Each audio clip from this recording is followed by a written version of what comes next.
In the past 2 years, I have made some serious mistakes and ended up losing £11,164.36 as well as my sanity.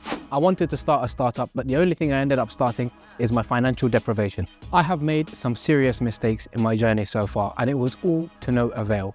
Usually, when you hear about people putting in blood, sweat and tears, there's a beautiful happy rainbow at the end of it. But for me, it was just blood, sweat and tears. That's it, until now. In this video, I'm going to be sharing my journey with startups so far, including all of my mistakes. And I will also show you how I managed to turn things around in the end.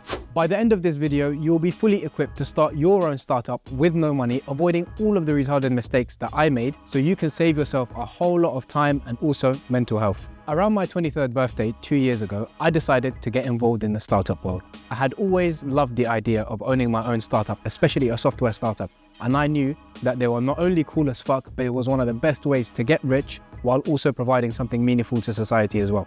But firstly, I needed an idea. So I started to think, how the fuck do I get an idea? I can barely think of what I'm going to eat today, let alone a multi-billion-dollar startup.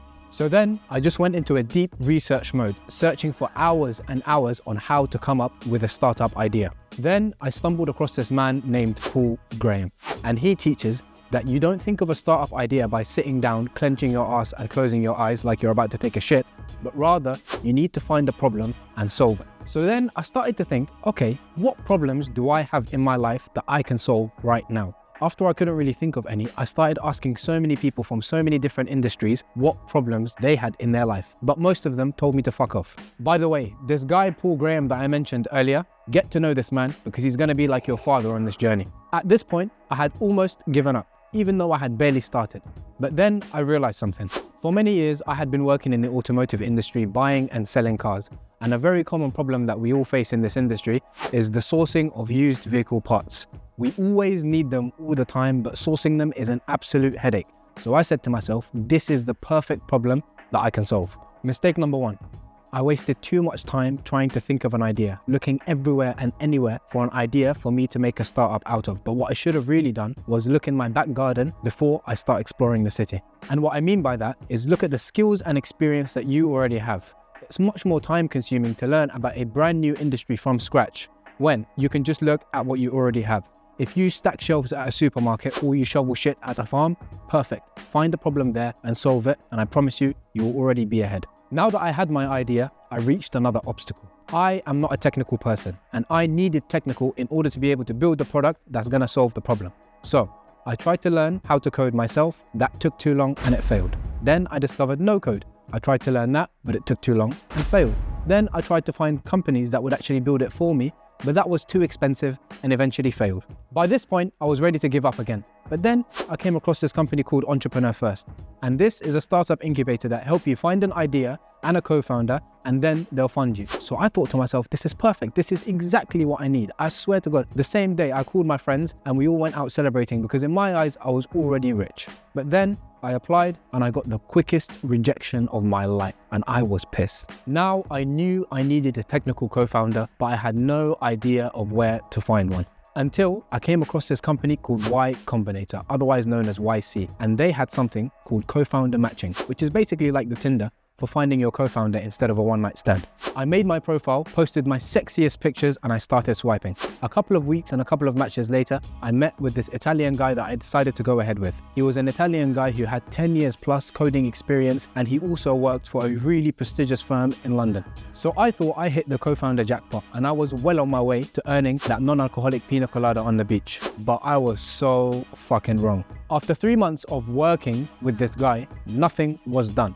We were having regular meetings and I was regularly updating the pitch deck, but there was no product. Which brings me on to mistake number 2. I picked the wrong co-founder. However, at this point, I still hadn't realized that I made a mistake, but I knew I needed to find another co-founder so he could actually do the building because this guy was not building shit. I went back to co-founder dating and I ended up matching with this one guy who sent me a very simple opening message, something along the lines of, "This works." I interviewed him, looked at his CV, and I spoke to my Italian co-founder about this guy and he said, sure, let's all jump onto a call together. We got on this call, and after we got all of the formalities out the way, these two started going at each other like cats and dogs, and I was in the middle of it like, what the fuck is going on here? I thought I would have been on a beach chilling in South Africa by now, but instead, I'm on a call with two strangers shouting at each other. The Italian guy was arguing that we should spend a bit more time planning and preparing so that we can make sure we build a perfect product. While the new guy came in and he was arguing that you have already wasted time doing nothing, we should start building now and we'll figure out the rest of the shit later. At the time, I had no idea of who to actually agree with, but my gut was telling me that this new guy's approach just made more sense. Start now, we'll figure out the rest of the shit later. After a week of thinking, I ended up deciding to go ahead with the new guy, and he ended up becoming my technical co-founder to this very day. His name is Andre and he's a 6'5" Ukrainian guy, and it turns out that his approach was correct all along. Now that I had an idea and I had a technical co-founder, what happens next? Because I had no fucking idea. Instead of trying to go and find out the right things that we needed to do, we ended up spending 11 months doing everything that we should not have been doing. I was so busy caught up with the idea of trying to get investment, because you hear all the time in the newspapers that this company secured this investment and that company secured that investment, so surely it was the right thing to do, right? Wrong. Mistake number 3. Investment is not for silly 23-year-olds who have no idea what they're doing. Investment is used to propel what is already working, not to fund what is failing. When you are in the startup world, the first thing that you should do is not go and find investment, but rather you need to build the product, get the company working, get some traction, and then the investment will come naturally. Me and my co-founder then started building a product which we thought people want using our super genius. I mean, it got us this far, right? So how hard can it be? We spent months and months working away. Andre was smashing the code, and props to him, he is good at what he does. Andre is Ukrainian. And at the time, the Russia-Ukraine war was at its highest. There were so many people in Ukraine looking for a job. So we spent so much time hiring Ukrainians that wanted to gain experience in the startup world. Our team at one point grew to 15 people. We were having daily meetings and the whole shebang. There was actually a point in time where we spent a whole month, I'm talking daily meetings, deciding on what color the outline of one of the buttons should be on the platform. Half the team wanted red and half the team wanted grey. Looking back at it now, what the fuck were we doing? Anyways, we ended up building the product and it actually worked. It did what it promised. So me and Andre said, the only thing that we have to do now is just decide how we're going to spend all the money that's going to be coming into us. We organized a couple of meetings with some potential users that were very close to me, and I went there all suited and booted. When I walked into their shops, I walked in there with my chest out and my shoulders back because I genuinely thought I was about to change their life, seriously. After I had finished the presentation, revealing to them the masterpiece I had built for them, I looked at them and honestly, some of them looked back at me and laughed right in my face. Then they proceed to tell me how shit the product was. I was pissed, and honestly, I was really hurt because now I had to go explain to 15 team members why what I promised them is not coming true. So we went back to the drawing board and we started coming up with new ideas and done a bit of brainstorming and spent the next few months reworking the whole platform, pretty much building it from scratch. I went back to the potential users and I said to myself, surely this is the one. But this time, when I showed them the product, they told me to fuck off. By this point, we had built 2 failed versions of the product. We'd done 56 revisions of the pitch deck, 27 investor meetings. At one point, we even applied to the UK government Smart Grant, and we were still in the same situation as we were in when we started. So we knew something was up. We decided to take a step back and started researching about how to actually build startups correctly, which is when we realized mistake number 4 and mistake number 5.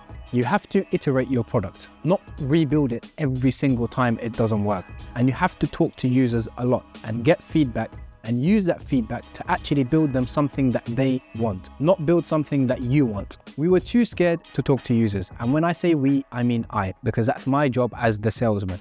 I was too scared to hear that what I was doing was not going to work, when in fact, me shying away from talking to users was the very thing leading us to failure. We took a step back to reflect on what we were going to do and decide how we were going to proceed. And in the process, we actually ended up starting something accidentally that ended up working out pretty well. And I mean really well. At the time, my co-founder Andre still had a full-time job and we needed him on the project full-time because we were moving too slow. So I said to Andre, look, I've got a car dealership that's bringing in money right now. Take this money and use it to survive so that we can move faster. Everything ended up working out fine, apart from the fact that I was trying to manage my car dealership as well as start a startup. I was getting exhausted because I was all over the place. So Andre said to me, bro, how can I help you? I said to him, look, I spend too many hours searching for cars and I often come up empty-handed. Andre then said to me, say no more, give me a moment. 2 days later, he came back to me with a Discord server that actually searches for one car, the Ford Fiesta, and it finds the listings and sends them to me instead of me having to do the searching. And you know what? It actually worked pretty well. I was spending less time searching while also getting more cars at the same time. So then I started talking to my dealer friends about it and they all wanted to try it. So we started adding people into the server. And the more people that we added, the more feedback we got. And every day we would incrementally add something that made the product better. By this point, Take Apart, which was my first startup, had pretty much died, and we started focusing on this new startup that we accidentally created, avoiding all of the mistakes that we made with the first one. And that's when Car Hunter was officially born. With Car Hunter, we kept adding more users and we kept getting more feedback, and the product was getting better and better. We could see that we were making progress, so we kept trying to find more and more users so that they can come and try out our product. But there was a problem. And this problem leads me to mistake number 6. Charge users as soon as you can. We kept giving out our products for free, even though users were gaining value from it, because we thought, let's keep getting feedback and let's keep testing the product so that we can keep improving it, when we should have just put our hand out and said, give us some money. Because when we eventually did ask them to pay, most of these happy users ended up becoming sad users and started to complain. Customers paying a business is the only way for a business to understand if it's providing real value. If your customers are not paying you, then you either have the wrong product or the wrong customers. And in our case, we had both. We kept improving the product and we got to a point where we stopped giving it out completely for free. And if we fast forward to today, we now have a fully functioning software company with paying users. So I think we have found product market fit. I say think because it could all come crashing down at any day. For now, this is all I can share with you because this is all that I have experienced. So here are the things that you can learn from my journey so far. Number 1, don't find an idea, find a problem. Number 2, don't pick the wrong co-founder. Number 3, don't look for investment, build traction. Number 4, don't rebuild your product every time it doesn't work, iterate it. Number 5, talk to users a lot and get feedback. And lastly, number 6, charge users as soon as your product gives an ounce of value.